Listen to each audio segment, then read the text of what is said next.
Welcome back to ReadingBear. Today, we will take a look at some new ProRevenge stories.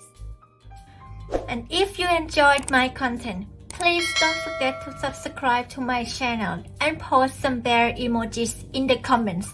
Let's go! The first one is titled, Don't Mess with a Man's Car, a story of belated parking lot revenge. Years ago I lived in a coastal city and became friends with a guy who owned a boat. He kept his boat docked near a popular tourist area and the garage he used was often full due to the crowds. As a slip owner he had a pass that would give him priority at a private garage entrance so he could skip the lines and be more certain of getting a parking spot. This is not uncommon for private garages that offer monthly passes or passes to employees. Also due to the crowds, this garage had a computer that would count the number of cars going in and the cars going out. It would not let any vehicles into the garage if there were no spots available. One day my friend used his pass to get into the garage, knowing it was nearly full. After doing a full lap of all levels he realized the only remaining spot was next to an older shit brown, metallic Corvette with vanity plates that had parked about a foot over the line. Well, sucks to be that guy. My friend pulled his little SUV in, blocking the driver's door of the Corvette. After all, parking is scarce and this guy didn't pay for 2 spots? Petty revenge. Later that night, after a day on the water, he returned to find that the Corvette owner apparently didn't like having his door blocked and retaliated by keying the side of my friend's Cherokee. He filed a claim, lost his deductible and got the side of his Jeep repainted. About a year later he bought another boat and was working to restore the cabin.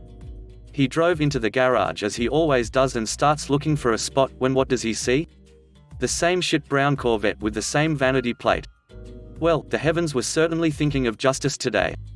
He got out of his Jeep and opened the tailgate to peruse the plethora of instruments that were at his disposal. After all, he had a boatload of tools to restore his old boat. Screwdriver? Not much you can do with that. Hammer? Too cliché. Belt sander? No power cable. Battery-powered nail gun? Folks, we have a winner. A few quick minutes later the fiberglass body of the Corvette was perforated by nails. Just putting nails through body panels is hardly fair to the nail gun. After all, nails are supposed to connect things together. They must fulfill their purpose. We wouldn't want those nails to suffer an existential crisis, would we? So the doors, hood, boot lid, pop-up headlights, and even the fuel cap were all nailed shut. Do not mess with another man's ride. Revenge will be served and it may be very cold indeed.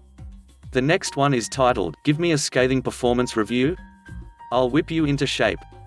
I was working with a B2B sales company. We sold services to companies, and this company had managed to hire the most incompetent, lazy, and jealous sales manager I have ever come across. We were a team of 5 salespeople and a sales manager. All 5 of us salespeople hated our sales manager for various reasons, but we liked her personally. I was the top salesperson on the team. I was sitting at 170% of my yearly objective and was well on my way to President's Club. This is largely because I was the only salesperson on the team with real sales experience and the sales manager was too incompetent to train a team. So my VP came down for our yearly performance reviews and I was called in first. It was my VP and Mrs. B. I was expecting a positive performance review. Right off the bat Mrs. B hits me with, Sting, you know our location hasn't been performing at the objective for a number of years, and we suspect this is because salespeople are misrepresenting their daily work. I'm taken aback. Sting, I don't think you are actually doing what you say you are doing in your CRM, and this is something that could get you fired. I looked at Mrs. B and I said, really? She said, yeah. I hit her back with, I'm shocked you decided to go this route. Mrs. B, with a confident smile, said, we gotta do what it takes to get this location on objective. I said, alright, let's play a game. Mrs. B, pick a day, any day in the CRM and let me prove to you that I went to all my appointments and did all my stops as recorded. Well Sting, I'm not saying you never go in the field, I just think some days you stay at home and put in BS notes in the CRM. I said, Mrs. B, pick a day, any day, pick a day you think I lied about my sales activities. So Mrs. B picks a day. Now I'm smiling ear to ear, and I'm totally heated right now. I notice the VP is smiling at me and his head is slanted to one side. I suspected he knew Mrs. B was about to get absolutely ducking owned, and he was right. So she gives me a day and I turn to the VP, Mr. VP, are you aware of how Android phones work? VP responds, enlighten me. I said, by default, Android has location services turned on and, in fact, Google will track where you went and when. Naturally, I carry my phone everywhere, so let's compare what Google says I did that day to what my CRM says. So I pull up my Google location services for that day, and surprise surprise, it's a match. Mrs. B is obviously very concerned at this point. I said, I'm actually quite enjoying this performance review, let's pick another day, Mrs. B. Mrs. B fires back, we don't need to do that. I turn to the VP, Mr. VP, would you mind picking a day? He says, sure, what about XYZ? He pulls up my CRM, I pull my location services for that day. Guess what? It's a match.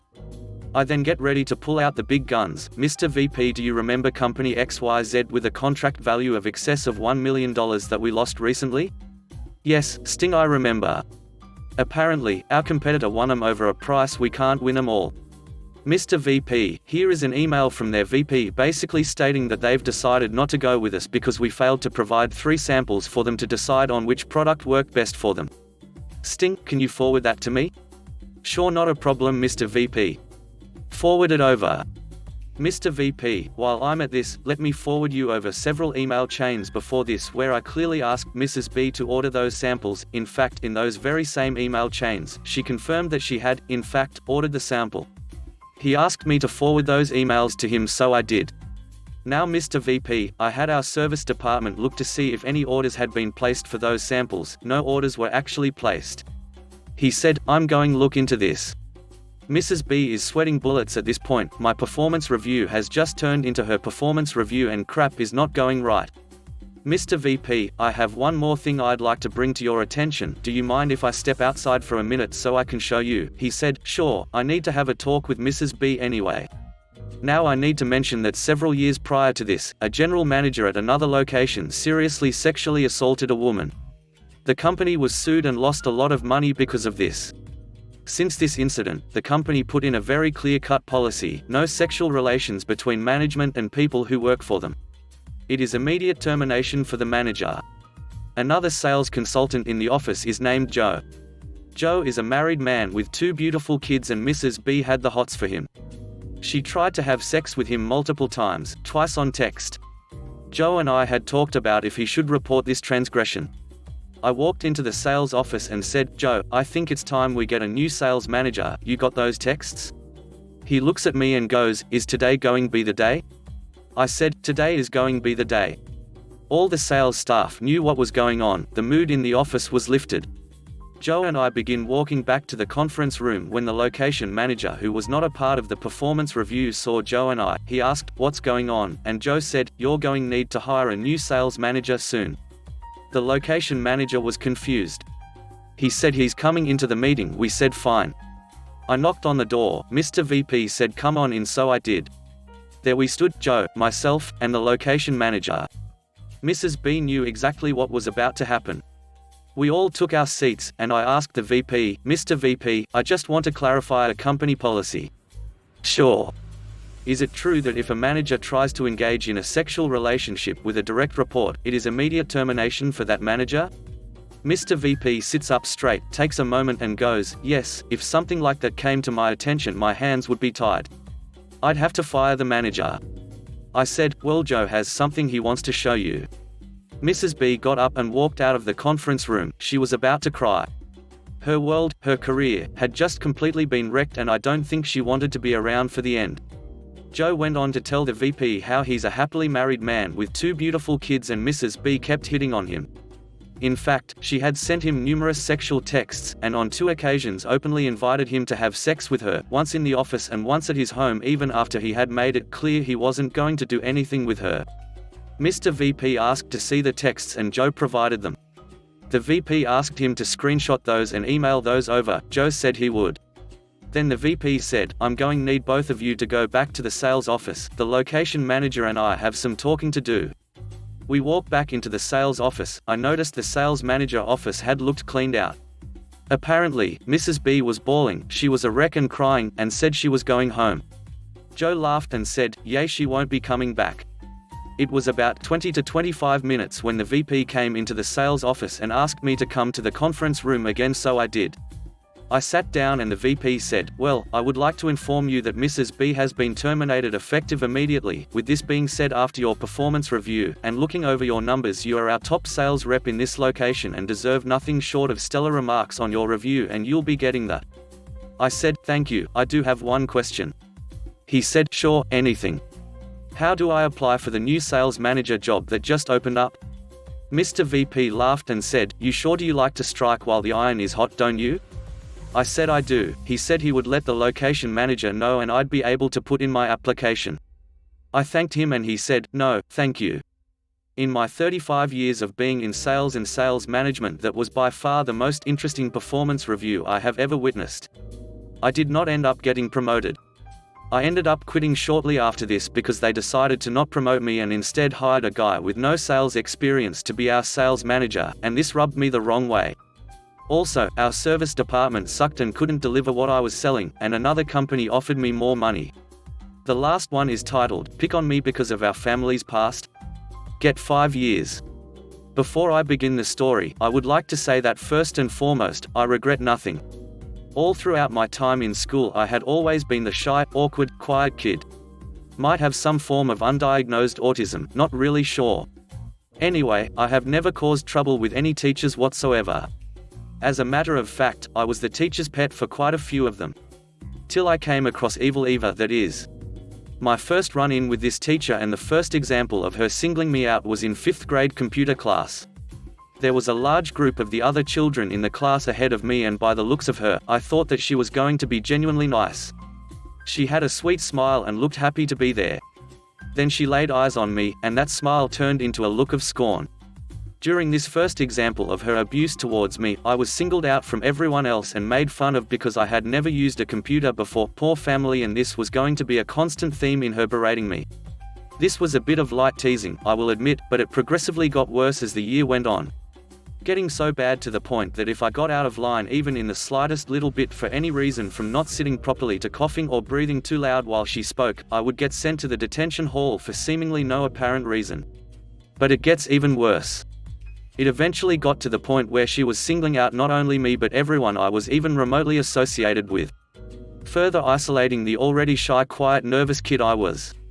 This eventually led to open ridicule and bullying by people I once called friends, much to Evil Eva's delight. The year ended, and I thought that surely moving into a separate building on campus would stop me from having to see her ever again. Boy, was I wrong.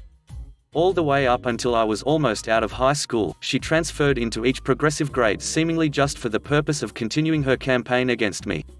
This obviously started to have severe psychological effects on me. Everything from depression and self-harming to cope with the feelings I had deep inside. Me being the quiet, reserved person I am, I never told anybody about any of this and just kept it to myself while putting on a brave face. Now, I didn't learn why she was singling me out till 8th grade. Turns out, my biological father, who came back into the picture a couple of years prior to all this starting, had an ex-wife with 2 kids I knew nothing about. I did some digging and found out I was the oldest of his kids, and that Evil Eva was ex-wife's sister. I didn't quite understand all of this at first. Then it hit me. Yes, that's right, folks. I was hated for being born. This realization devastated me. But just before I kicked the stool, I had an idea. I remembered that my mum had an old voice recorder from when she caught an old boyfriend cheating. For the next few years, gathering evidence against this putrid excuse for a person was the only thing that kept me sane. Everything, and I mean everything. Detention slips with made-up excuses. Voice recordings of her belittling me in front of my class. I even managed to get a clip, on video, of her throwing an apple at me in her office and laughing it off like she was playing. But thanks to her good standing in the school, I knew that I wouldn't be able to paint her as the villain I knew she was unless I got her doing something truly despicable. Then it happened. Another rainy morning in April of my sophomore year. I was walking to school like I usually did. I had just started a test recording like I usually did to double-check my recorder was working when the idiot herself came rolling up. "Hey, urchin."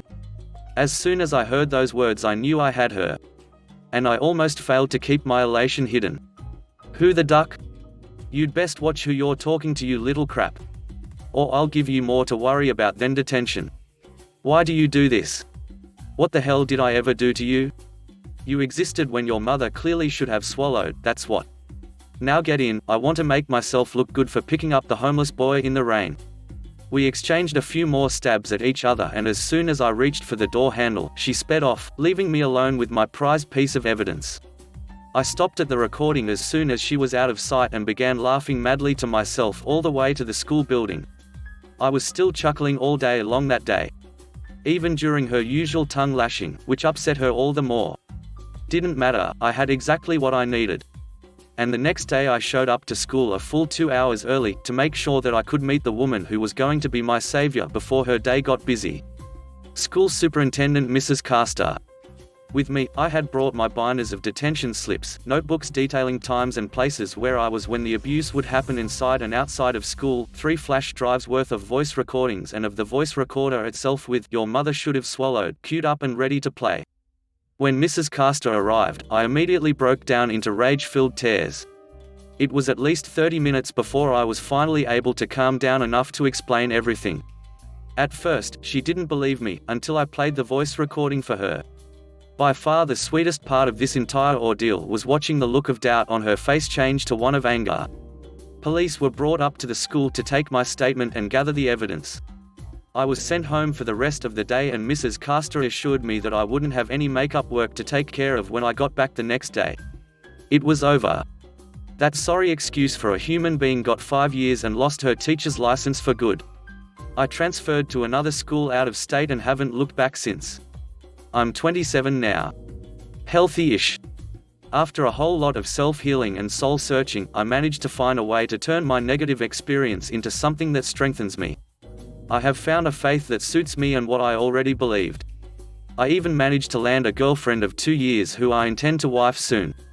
Thanks for listening.